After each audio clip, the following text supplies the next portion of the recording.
Welcome back to another episode of the Excellence Cartel. Today is part two with Dominick Cardone, prep coach, IFBB Pro, beautiful looking stud on the other end of a camera. You can name it. But today I'm joined by my OG co host, Jason. He's back with us after a little sabbatical. We got Matt Chrisman and Cade Zook as well. So today we're going to kick this off with Cade. He had something he wanted to start with Dom, and we're going to let it fly from there. But we're going to be covering pre-contest and what would happen if someone was basically getting ready for a show after they went through the off season with Dom and what that would look like and where he would go. And we'll get this fired off. Cade, you take it, my man. Sorry if my voice is a little gone. I've had the flu and pneumonia and bronchitis, so Ew. might sound a little weird.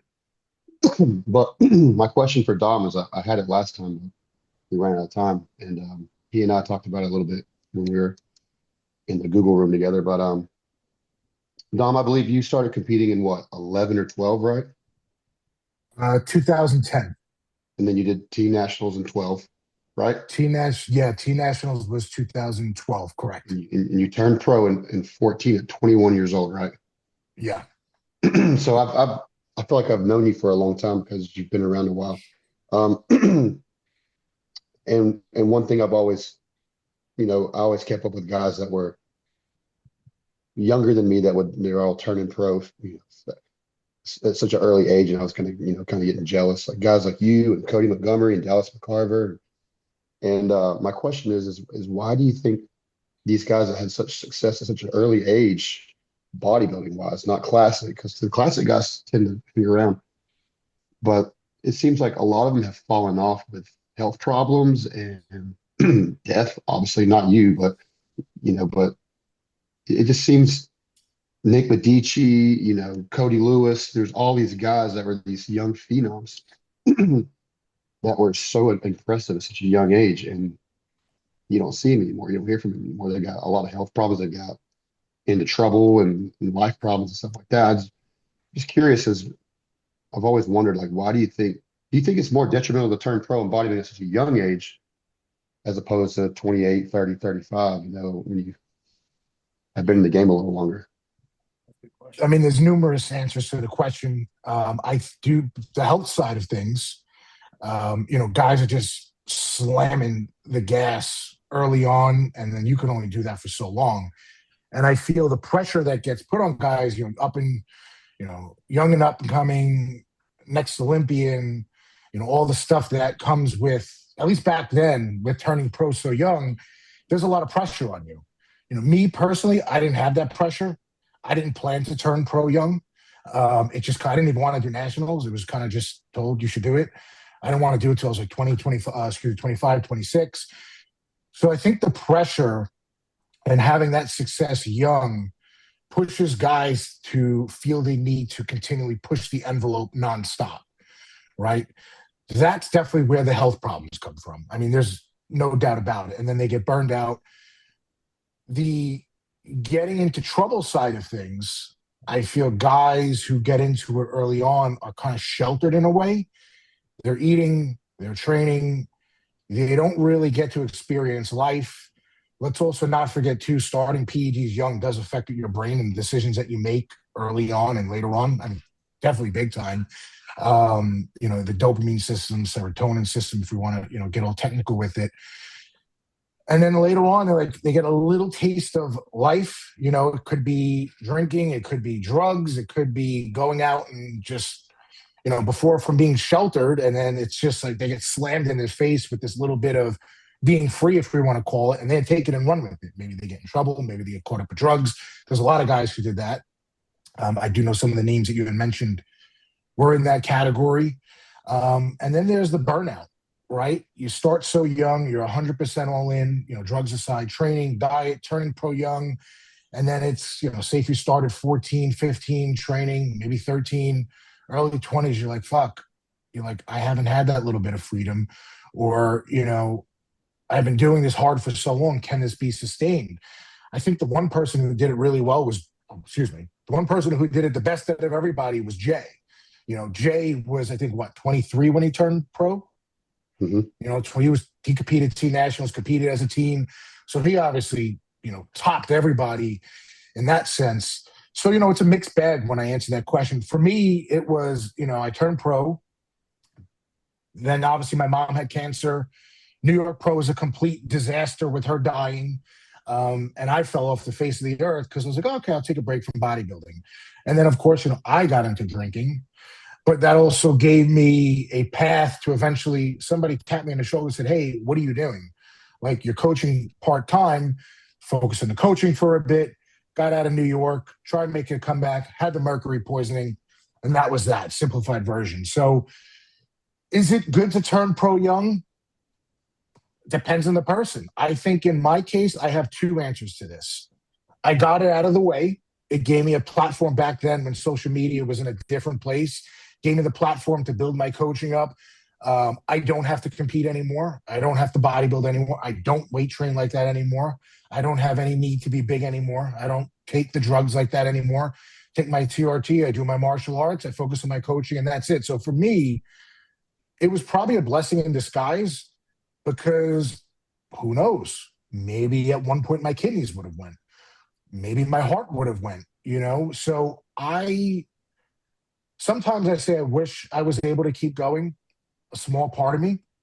The other part says, man, what a blessing that was to be able to step back, have a very good business where I'm able to help people and do something that I love and be healthy, right? And the industry's in a different way. So, again, that's a lot of different answers to your question. So hopefully that answered each one. Yeah, for sure. I appreciate it. I have a question because I know that with the pre-contest and just the way shit is right now, let's pull back the curtain. When you say slamming the gas, what do you mean slamming the gas?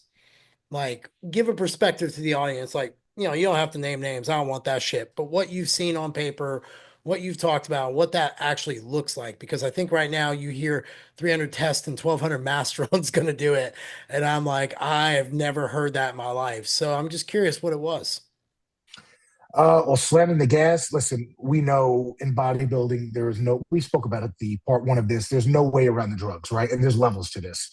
Not everybody genetically blessed, and even the genetically blessed guys, for the most part, do fucking push a lot more than 300 mgs of test and 500 master run, whatever they're saying.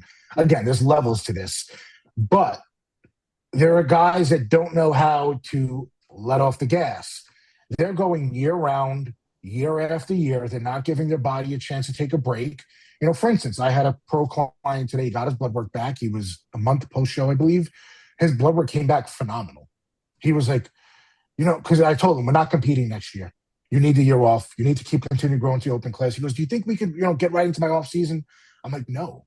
I'm like, we're not going to do that. We're going to stay on the course of what we're doing, make sure we take time. I don't like to say off because we're still using TRT, right? It's still a drug in place, to kind of just let the body chill out, let the central nervous system chill out, let the brain take a break. I think that's a very underlooked part that, when you're continuously just driving up the drugs year round, like I was talking about how people make bad choices, right? And then the organs, just because your blood work is good doesn't mean that, let's just keep firing away because you're burning the candle from one end. So I think that's too where I was one of the lucky ones, if we want to call it, about starting young and turning pro young, is that when I came off. My coaches told me to PCT. And during that period, I wouldn't train as much. I would let my body take a break. I would shrink down. I would have went about it a little bit different. But, you do need to take a break from these high dosages of drugs without a doubt, and the high amounts of food. So when I mean, slamming the gas, that's what I mean. You need to take a break at certain points. That's fair. That's good perspective. Before we get in that pre-contest thing, and Jay, you can go in with this, but I want to throw it to you. Is there anything you want to ask Dom that might have come to your mind as we kind of start unraveling this, or do you want to ask a question to kick off the pre-contest point of it? I think Jay's froze. Yeah. Or say what? Uh-oh. He got hit with the freezies. Yeah. Are we hopping into? Hello. Yeah, we got We hear you. you. We got you now. You might We hopping into the pre-contest now? Yeah, you can ask whatever you want. I was going to give you the floor to kick it off real quick since we get you back. Cool. Well, I mean, I think I'd be curious to see what Dom does in terms of setting someone up. Like let's start there. Like, how does he approach setting some up for the pre-contest phase? I mean, I know what I do. I'm curious what he does. Fair. Go for it, Dom. Yeah, so I mean, of course, it depends, the politician answer, because it is, the case with everybody. Years ago, many years ago, I was the, old school guy. Let's just start 12 weeks out, gun it, and get you ready within 12 weeks. Starting about 3.5 years ago, I was like, no, excuse me, 3 or 4 years ago, let's start giving a little more time going into the prep. Now, by time, I mean, let's start getting the process moving around 25, 20 weeks out into that prep. I like to take a long time to get somebody ready for a show because, number one, they're less likely to burn through muscle. Number two, having them in a good place by 10 to 12 weeks out puts them in a better place to where I don't have to crush them with cardio. Now, some people have to do a lot of cardio, some people don't. Of course, we want to try to get away with as minimal as possible so they can train a bit harder in the gym when it comes to the weight training. Their recovery is a bit better. Their legs stick around. The overall buildup of fatigue, if we want to call it, that all does play a part. So starting around 25 weeks out, depending on what we're doing, there are some guys that they're in their middle of their off-season phase. We know what show's coming up. Let's run blood work. Let's pull things back in terms of the gear. Bring them down to a lower dose of testosterone going into that 16-week mark. But I'm going to start tightening up their diet even more. Maybe I'm going to start lowering the food a little bit. Maybe with some guys, I'm going to add a little bit, 5-10 minutes of cardio extra on the day to kind of get the metabolism rolling. And during this time period, I'm making sure that their blood work is damn near immaculate going into 16 weeks out. So this period is kind of just like a refinement period of making sure that, hey, we're healthy, we're in a good place. Side note too, I do like to ask them and make sure that, are you financially in a good place to go into a prep for the next 4 months? Are you in a good place on the personal side of things to go into a prep? I'm not going into a prep with somebody who's going through a divorce. I can't say I haven't done it, but if somebody's wife has just given birth or is going to give birth, I'm going to advise maybe not the best time to do it. But there are guys that have done it, not the best. For you guys that have kids, if any of you do, I don't. I know they're not going to sleep much for a while. I know the bills are going to go up. The wife is going to need to recover. So making sure, of course, making sure they're working, making sure on the personal side of things that it's going to be sustainable from a stress point in prep. Why do I know this? I went through the New York Pro Prep, my mom dying in the ICU. I still did it like an idiot. I still stood awake for 30 hours at a time thinking I'm going to make top 5 at the New York Pro. I obviously did not. So that was a big scope into seeing, how much can the personal side affect somebody's prep, and of course the guys that I work with. So now we get to 16 weeks out. Let's say, they're not contest ready, but I want to get that skinny fat phase out of the way, right? I may bump up the test a little bit. I may add in equipoise, I may add in Masteron, I may add in, I don't know, whatever. We may add in a little more PEDs now that we're getting things going in terms of the diet. So by 12 weeks out, they're in a very good position for us to really start pushing the gas in terms of the diet, the cardio, and the PEDs. So I don't have to crush them and then worry mid-prep around 6 to 5 weeks out, like, oh, are we pushing too hard? Do we have to pull back? So things kind of are just clicking. I agree with One that. of the big things I pay attention to. Go, Jay. I would say one of the things I pay attention to, since I have pushed through the off season, go right prep and off alone, you so much time get reset. Is that something that you on or lean into? I think you got too choppy. I think you're in a crap spot. Damn. Yeah, I don't know what he said. I don't know what he said either. Jay, if you hear me, I'm going to ask a question to buy you some time to get to a spot. I think your signal's down. Um, I have a question. What do you do along the way if digestion gets thrown off? That tends to be one that most people, sleep's going to go out the window. I don't care what anyone says. You put Tren in, you put other shit in if you're playing at what you're playing at. But what do you do with digestion? And how do you approach that? And how do you approach people who want to do like, if it fits your macro based kind of approach to their nutrition and things like that? Like, how do you focus on that into things? Before I dive into that, you talking about digestive problems in the middle of prep or in the beginning? Is there any Just we'll specific say time we'll point? say you're running a prep and you just hit a digestion thing, and then I think Jay's back so he can follow up with his question in a minute. I just wanted to ask that about Tom. Yeah, so I mean, if it fits your macros, no, I'm not doing that. I don't do that. That's just, I know some guys do well with it, do very well with it. Me, I like to have full control of everything. You're paying me to write your diet, tell me what to eat, how much to eat. I want to know what food sources are being used when they're using it. Because if we do, and listen, that's only one small part of the equation. If we do hit any digestive issues, is it one of the foods that we're using in meal 1 through 5 or 6, whatever it is? It'll be a lot easier for me to narrow down digestive issues if it's being caused by the food, right? So I don't agree with it for fit your macros. Also, too, I do believe micronutrients are a big part of diets, something I wish I knew back then. So digestibility, micronutrients, not everybody does well with chicken. There are some people who have chicken allergies. Not everybody does well with potatoes or certain vegetables. So I like to be very specific with the foods that I add in. Now, how I handle digestive issues, I mean, shit, where is it coming from, right? Do we have certain orals in place? Do we have Tren in place? How's your sleep? Are you training too hard? Are you doing too much cardio? So I go through the list and I like to see what symptoms are they have. And also, too, it depends on the symptoms, right? But that's why, too, going into a prep, it is imperative for me to make sure there is no digestive issues happening. I had a prep last year where somebody had digestive issues towards the end, and it didn't really come out earlier in the prep. So we kind of had to, change gears per se and figure it out. It was so close to the show where we can only change so much. We ran a GI map coming out of the show. It was a disaster. He's also a very big guy with a history of bad GI map. So, it really depends on what we're doing in that situation. And they need to be pretty much on the ball when it comes to digestion going into the prep.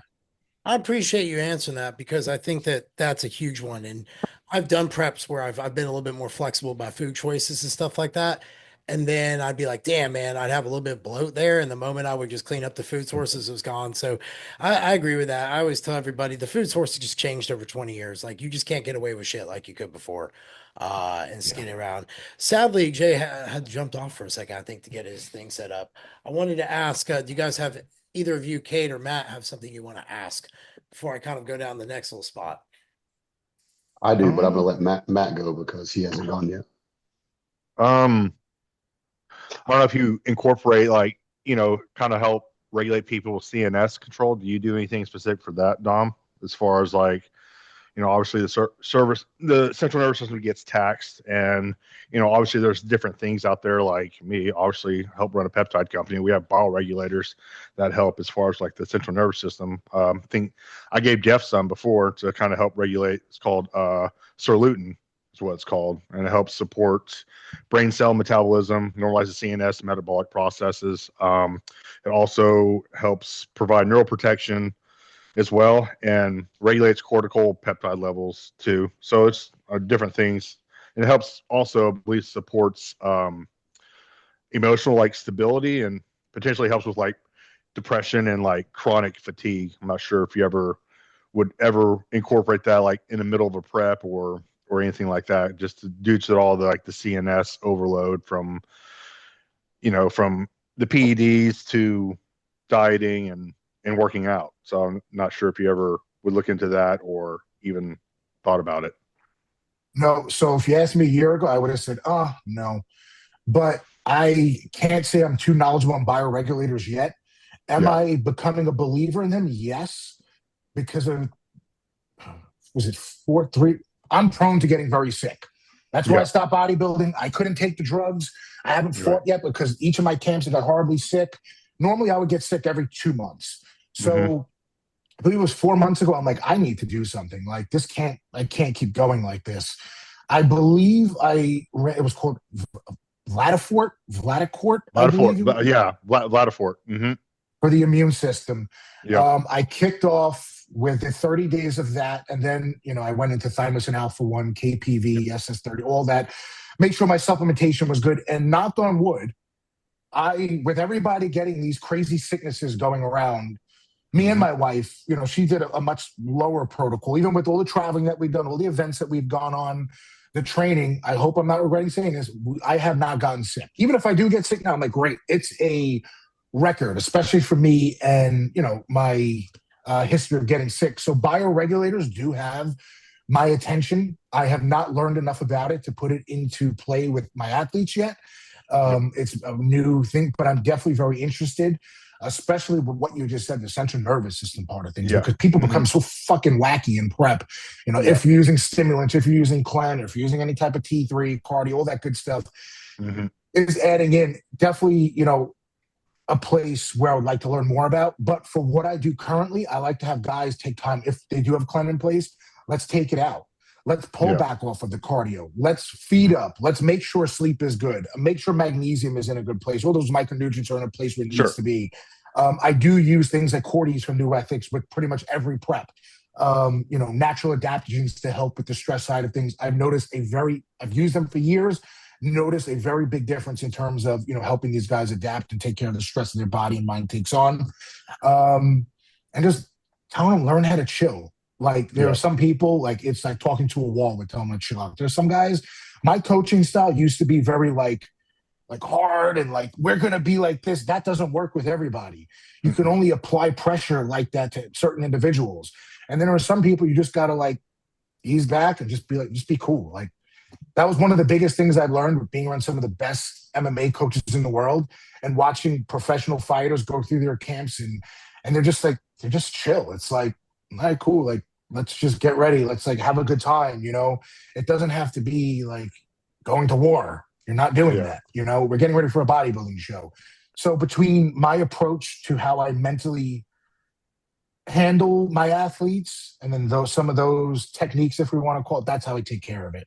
But I haven't used any bioregulators yet. But you do have my attention on that. And after this, I want you to message me the name of the one you just said, because I would like to consider that for myself. Yeah, I'll send you a bottle. You bring up a good point with the MMA guys, because the wrestlers, I hang around Drew and those guys, Matt knows they're the same way. They're like, we're just our things. So, going. So I respect that. Jay, what was your question you had for Dom before you got cut off? And if you got anything else you want to ask too, since we've had a couple, I was just buying you some time to get to the spot. Yeah, something that is big in my programs in the off season, so that we're hitting the prep without wasting time, is I'm watching blood sugars, I'm watching postprandials, I'm watching fasted insulin. I got to imagine with the big guys, I have some guys who are sizable, but most of your guys are, all super heavyweights, it seems like. So a lot of food is pushing to support that body.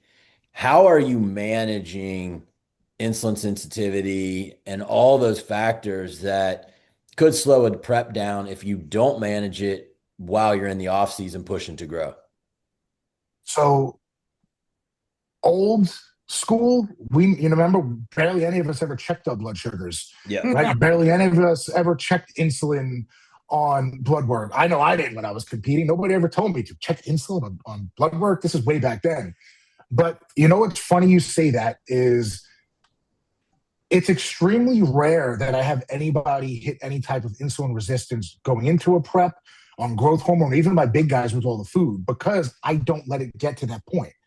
They're testing their blood sugars weekly, if not multiple times a week. Everybody's running their A1C. Everybody's running their insulin, their fasted insulin levels, postprandial. So I make sure it doesn't get to that point. And honestly, making sure that they're always hungry in some capacity. If you're not hungry, that's a signal that something's going on. If it's not PED related, all my guys, even with the high food, they have to be hungry in some way for their food. I'm not a believer in eating till you get stuffed and keep on eating. That's a recipe for insulin resistance and gut issues from what we've seen.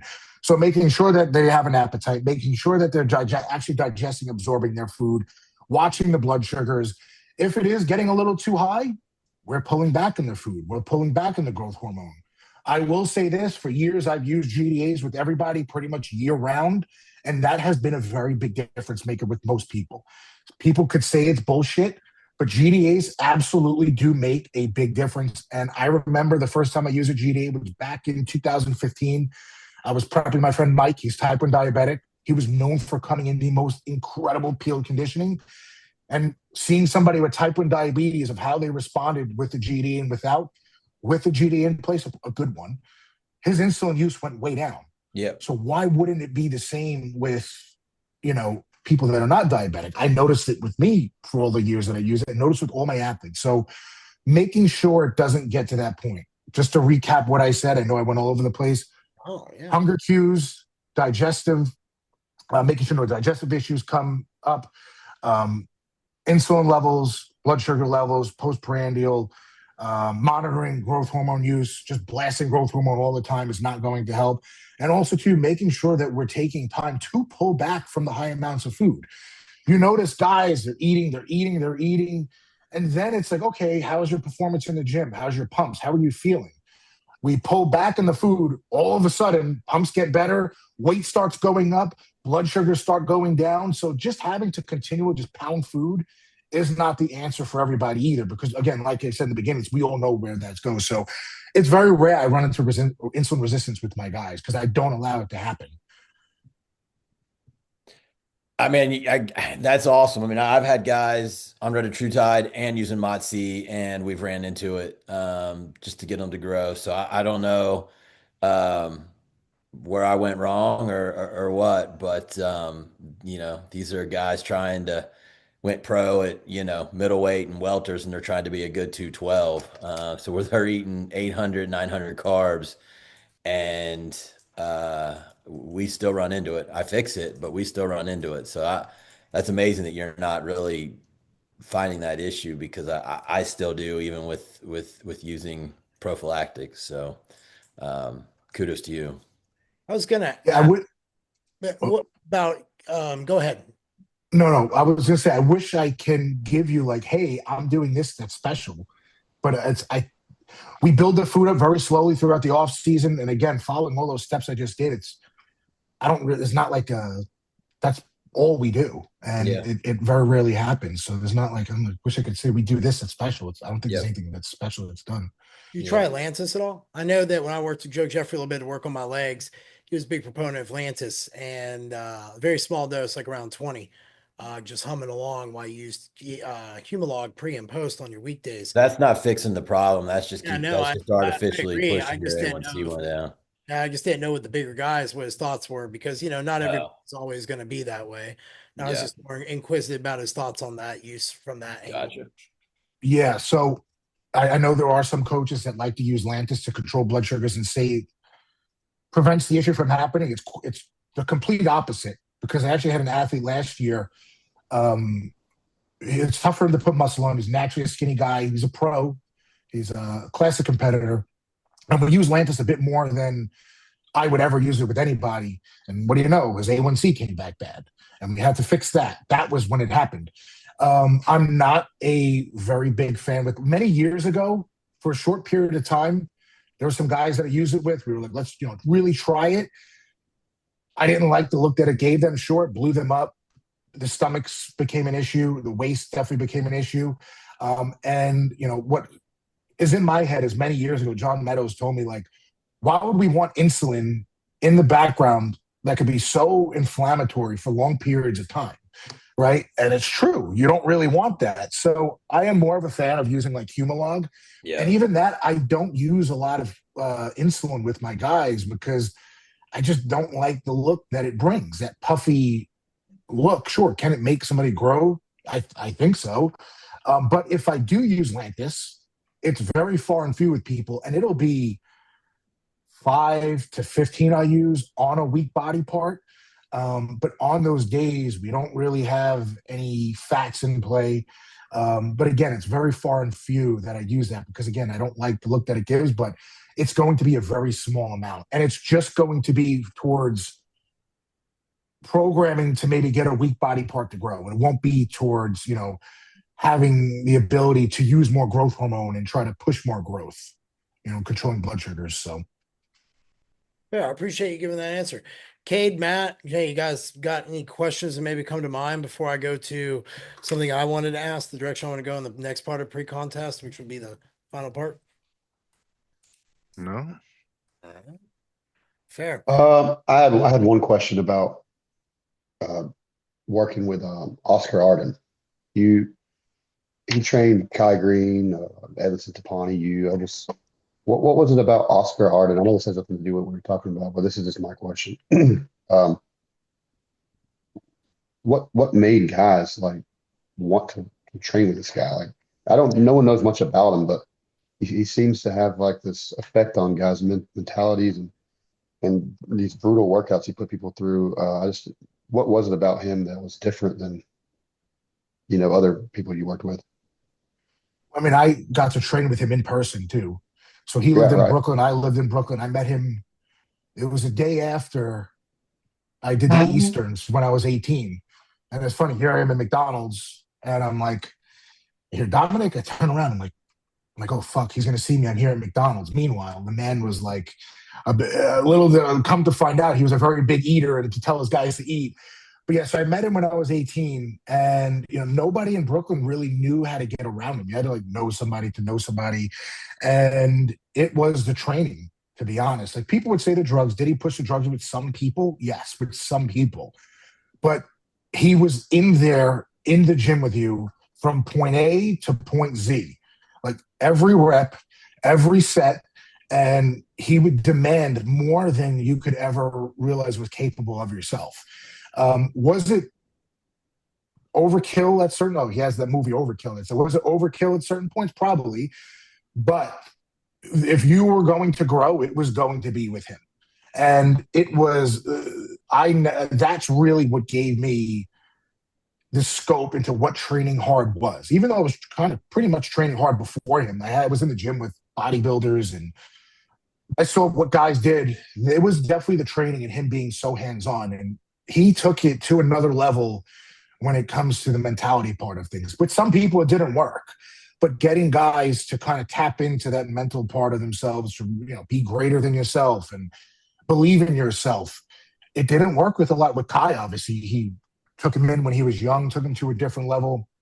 Victor could have done well with it, but Victor also didn't really apply himself with the mental part of things that Oscar really wanted.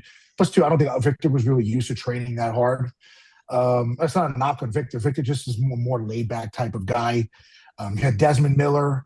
You had so many guys in the East Coast that became a monster, and it was definitely the training and the hands-on approach that he had. He was very on top of things. Some guys like that, some guys didn't, but that's definitely what allured me to train with him and learn from him was how deep into the mental part of things he went and the training. That training was fucking brutal, but it was one of the highlights of my bodybuilding career that I was training with Oscar, training with Evan, training with Kai, even though Kai was outside of Oscar after the fact, was being able to train with him because you don't see that these days at all. I have to Right. say, okay, go ahead. No, I was just agreeing. Listen, you're good. Go ahead. I want to ask one question to clarify, and then I want to get into your peaking dehydration process because that's what you really weave magic on in your how you peak people. When you talk about the mental side that he provided, that gear, what do you give an example of what you mean? Because I think in the world of coaching right now, everybody doesn't understand that it's finding those gears in people. Like I have to do that with Drew and even other guys, local guys who are just trying to be their full potential. What did he bring out in you? What did he say to bring that out in you? So I think you just hit a key point is it's hard to do that with people online because you're not there in the gym with them. Being face to face with somebody on a daily basis kind of changes things. And you get to really see, is this person really about bringing this to that level, or are they just, posting online and telling me? So I think being there in person allows you to really tap into that part of them. And there are my athletes that I work with. It takes a long time to really figure them out mentally. But for me, I saw what it did with Kai. People called Kai whacked out, still do, but look what he did from being a homeless kid who was abused horribly to being one of the most winning bodybuilders ever and could have won the Olympia. And from a young age, I said, wow, okay, like if it worked with him, maybe that could work with me. And my dad kind of brought us up to be that way. Never quit, no matter what. Like, you don't fucking quit. We were 8 years old trialing concrete in the heat, and we weren't allowed to stop. So I kind of carried that over. So seeing how I was with Oscar, was the mental part overkill with something? Yeah, because you can only will yourself to win so much, right, with bodybuilding. And at a young age, that didn't really come into my mind. Like, I'm going to do whatever I can to win. And at the end of the day, you have to hope that the judges like what you're bringing. You can't control what everybody else is bringing. But it was all about giving your absolute best fucking effort in the gym with the diet, with your cardio, and not fucking off. And that's where it really resonated. And it worked. I turned pro young. That didn't happen by just being a regular teenager. Even finishing that prep for the New York Pro, right? I wanted to stop. Like, it was the worst prep you could obviously imagine. I mean, I stripped off all the muscle in my body from not sleeping and all the stress that went on. And 2 weeks out, my dad was like, no, you're going to keep going. But that prep with being able to not cheat on my diet, do all my cardio, still train in Manhattan, a block down from the hospital, that's what resonated. It resonated not quitting. And it could be a double-edged sword with some people. But yeah, to this day, I learned a lot of lessons training with him from a mental side of things that kind of, stick with me. It has gone into my personal side of life. So if that answers your question, I don't know. I know I just rambled on like Kai. Nope. So gave insight, and I think that's important. I think you also said something important there that, the reason that bond probably sticks out to you is because it was in person, because there was a connection, able to drive it. And that's the thing, most bodybuilders don't like their coaches to like be on them for the sessions and things like that, and in their ass. So it takes a special kind of bodybuilder to allow that to happen with a coach. So you guys made a little magic happen. I want to get into the peaking and the dehydration process. I have to admit, man, you make guys bullseye, and it looks really good with what you do.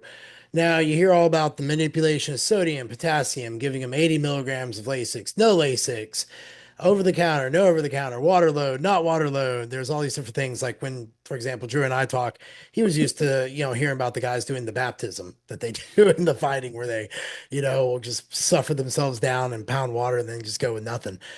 How do you approach it? Because there's so many ways. I remember when I first got into bodybuilding, it was you drank 3 gallons of water, and then by Thursday you're in a half a gallon, and Friday was sips, and then it went to be the water's high, the sodium's high. What is your process going into maybe, I don't know, the last 4 weeks, last 2 weeks, whenever you kind of start getting this ready? Well, I like them to make sure that the body fat is off 2 weeks in advance at least, right? If not more. So then we can kind of cruise in and add more food in. I always pull back on the drugs, the injectables. I like to pull them out. Going into that first week, it's important that the fat is off because you're not going to burn much fat that last week. And if you're going to go into that week doing a ton of cardio and training and low carbs, that peaking process probably isn't going to work out. So I like having them in a good spot going into the week. Now, in terms of like water loading, I don't really do that. I used to, but with some people, I may bring up their water to get them really flushing, and they may start looking so good that they're flushing, they're full, they're dry, that maybe we don't really need to change that water going into that 4 or 3 days out, right? Or maybe we have to pull back a little bit. But for the most part, I keep water steady going into the 4 or 3 days out. I don't wait for 3 or 2 days out to start feeding. I start feeding 7 to 10 days out. Like, let's start getting the food in, because I've noticed if I wait too late or too far into that week to do it, the metabolism just runs out of control, right? I mean, they need more food, and then they're not getting fuller. And what happens is the stomach may become an issue, and you're just driving food up. And I don't want to have to drive food up so much going into a show like that. So I start early. I do like using natural diuretics, if we want to call it, coffee. I don't really have them doing any coffee going into that first. I add it in then. Vitamin C. I think that's a very big one going into the first week. It does cause you to excrete water. So adding food and pulling back off of cardio. And then it depends with the diuretics, right? Do I like using diuretics? I do. I think they're a great tool for the people that need them. That's why they're there. People say they're dangerous. They're dangerous if you don't know how to use them, if you use them like an idiot. But if water is in, if sodium is in, and you're, using small amounts of them, they can't be the worst thing for you, right? I think they've gotten a bad rap because they are used dangerously and as, a shotgun to try to get them magically ready. But if they're ready, it shouldn't take that much diuretics to begin with. In terms of salt, I never lower salt ever. It is, if anything, I raise salt up instead of having to raise the food up. If they're already peeled and they're dry, for the most part, more sodium is going to make them look better. Depends on the person, obviously. In terms of potassium, there's already potassium in the diet for the most part. Spinach, it could be potatoes, avocados, dates. I like dates. I may use a little potassium during that peaking process coming from new salt, especially if the sodium does go up higher. I do need to bring up the potassium a little bit. But it's not really anything that technical. It's just making sure that they're ready way in advance. And there are some people I don't use diuretics with. Maybe they need higher amounts of water. Maybe I need to bring up their sodium, potassium more and not use any diuretics. We'll get a couple peaks like that last year. Again, it really depends. But the key is making sure that they're ready early so we don't have to crush them those last 2 weeks and hope for a miracle. Because if we're hoping for a miracle, you probably shouldn't be stepping on stage at that point. I agree. You guys got any questions before I ask a follow-up question? Yeah, I'll chime in. Diuretic use. I'm actually not a big fan of it. I use it very sparingly. What is your favorite? And then what is a typical use look like? I know it depends on the person, but there's got to be a typical range that you won't go above, and there's got to be a typical day that you won't start before. What does some of that look like for you? So I like to use Diazide. Yep. It's potassium sparing. You can microdose it. Like I have my guys break it up into quarters. Yep. There are some people I have them break up into like eighths, which is barely anything. I think I've used Demidex like 3 times, and I had to be there in person with you, and that's a whole nother process in itself. It was very successful, but you have to really know the athlete that you're working with to use that and know how to use them in a safe manner and in small amounts, but it's going to be Diazide. I don't use aldactone. In years, I haven't used aldactone. I haven't had a use for it. At least I know with the right person, it could help, but I don't like using it. It lasts too long. It blocks sodium reabsorption. Guys look too flat on it, in my opinion. I like to microdose Diazide for the most part. Some people, I may give them like a fourth of a Diazide 3 days out at night to start pushing water out, and I may not give them another piece until Friday night or the morning of, if even needed. Because again, they're already pretty dry at that point. But at most, it's going to be an eighth or a quarter at a time over 3 days. Usually don't go over 3/4 of most people. So, and that's tops usually. It's very rare I go over that. But other than Diazide, that's really all I use with people.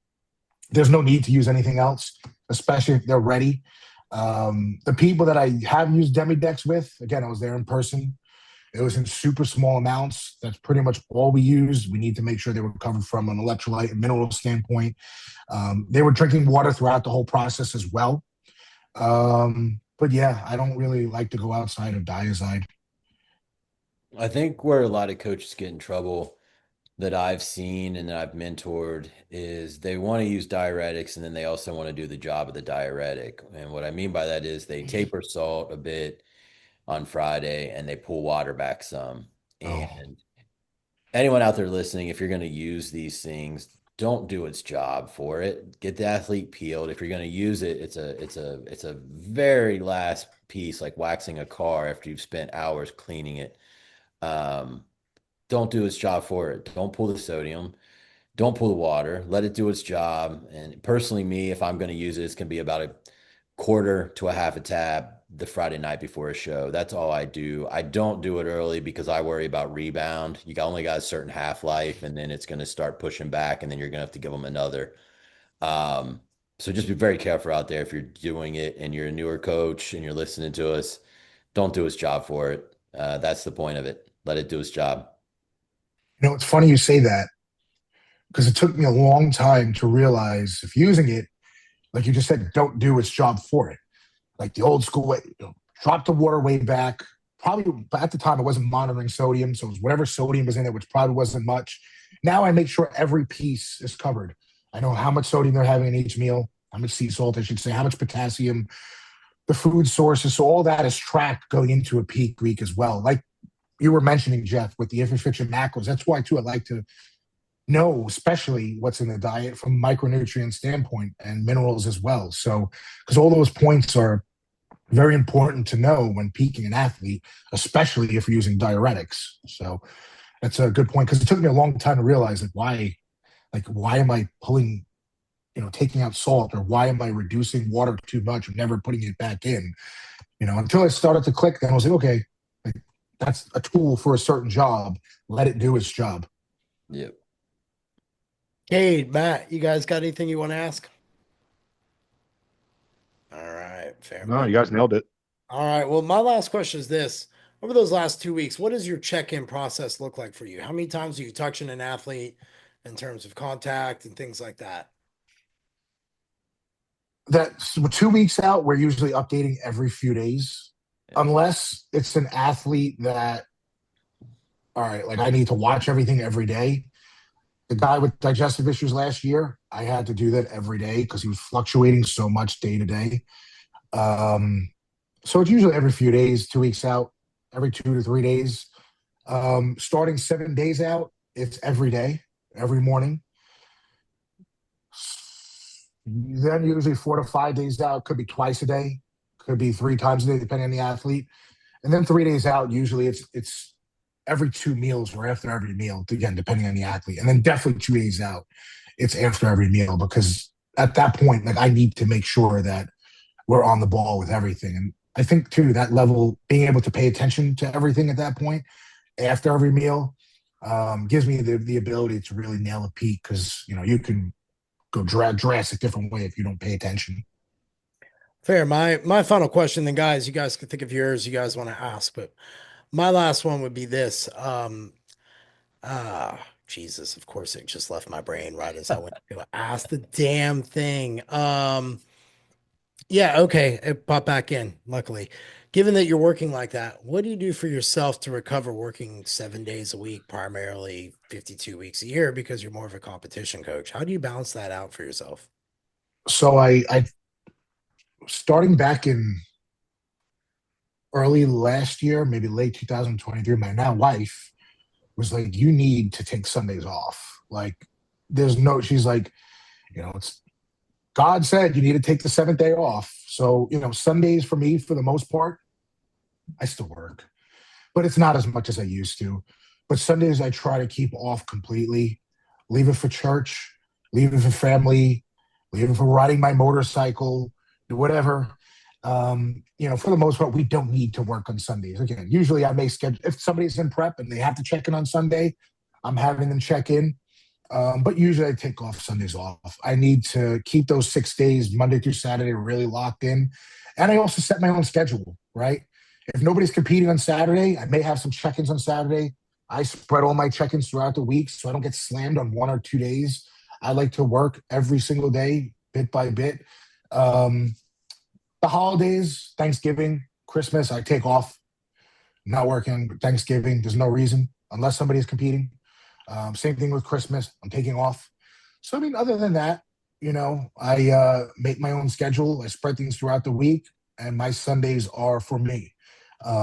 There's no reason for people to really need access to you 7 days a week with what we do, just unless they're in prep, right? If I see a message pop up and needs to be answered, I'm obviously going to answer it. But I think a problem too is not setting boundaries with athletes because I've been there and you become a 24/7 hotline for things that don't even matter at that point. So it was important for me to start setting boundaries. But when I work, I fucking work, and that's how I manage it. No, that's a fair answer. I was just curious because you hear about all these business people telling you which way you're supposed to do stuff, and I find work fulfilling, but I also Yep. understand you need a little break. So I was just curious about how your approach was with it. I've never met anybody who's been truly successful at this, working 10 hours a week. So if I do, I'll let anybody know. Do you guys have any follow-ups to end this baby? Anything, Dom, maybe we didn't cover that you want to throw out there? I mean, part one, we covered a lot. This one, we covered a ton. Unless you guys have Yeah, anything else, this is pretty solid. I have a follow-up to kind of tie the everything together. Um, as we talk to coaches, and there's a lot of new things coming out with AI and just new apps and this and that. My question to you is, is your bread and butter and where you are happiest just coaching, or do you have aspirations to get into other areas of things, whether it's creating certification courses, supplement lines, peptides, anything along those lines, or are you really just your main thing that makes you happy is bringing people to stage? Well, it's not only the coaching is my bread and butter, right? But it's not just bringing people on stage. Like I have a lot of lifestyle athletes. I love working with everyday men who either want to be healthy or want to be in their best shape possible. Because let's be real, a lot of those people are going to be the most loyal as well. Yep. You impact somebody in their personal life and their health, and you do the right, they'll stick with you forever. And they are extremely appreciative. They're extremely loyal. And a lot of them, pretty much all my lifestyle guys, they take it more seriously than a lot of my competitors. They do, especially with how much they're investing. Now, I don't want to make that a blanket statement for all competitors because a lot of my competitors are all in. There are some that I'm like, you could put a bit more into this, and a lot of them have been with me a long time. I've had guys in my roster for 3, 5, 8, couple guys for 8 years now. So I don't want to make that a blanket statement. So I do work with a lot of lifestyle men, and I do want to continue to work with more lifestyle men. I love fixing problems, and again, those people really do enjoy it. But there are other things I'm looking to get into. My thing is this: I almost got involved with the peptide space. I got a little scared of legalities of it. Wasn't meant to be. As long as whatever, and there are things I'm venturing into. I have no aspirations to get into the supplement space. I was thinking about it, but as you know, Jason, that's a vicious market. Takes a lot of time, a lot of money. It's not something you can half-ass. No. So whatever I do get into, and there are things I am working on, it cannot take away from my coaching, because things can. And people are paying me for a service and they're relying on me with their health goals, with their competitive goals, with their personal goals. And I know what it's like to give somebody money and them not, give you their full effort. And that's a promise I give to all my people, especially today. And, the past few years is that I can never let anything sway me from that. So nothing can be that more important than what I do. So, but there are the things I'm venturing into that are side little things that create background income and long beyond coaching. So, but as long as it doesn't take away from my bread and butter, which is coaching, I'm cool with it. Good deal. I'm gonna be a 65-year-old trainer at a Crunch Fitness, training some people in 30-minute sessions, just yelling at them for 3 hours, drinking a coffee. Now enable me to get my pre-workout and meal in and keep my habits same, so that way I won't die early is kind of what I'm banking on. But with that being said, no, I don't think anyone else has got anything else. Dom, thank you for taking the time to join us. We really appreciate it. It was a wealth of knowledge between the first two pieces that we put out together, part one, part two. So hopefully you'll come back and join us in the future, my man. No, thank you guys for having me. Like I said, in part one, it's a very easy flow of conversation. I kind of like just going with the flow and just vomiting everything out. So I hope the viewers got something. If I'll definitely come back on soon. So thank you for having me on. Absolutely. As we grow viewers, anyone who's ever followed Jay and I for a while know that all we ever do is just go raw and just shoot from the hip and see, because those are the best podcasts, man, because you're just in the flow and you just ask the shit that matters as you're going along with it. So we appreciate you joining us, dude. Thank you very much. Be sure to give everyone a Dom follow. I'll have his stuff in the notes below. Peace. See you guys.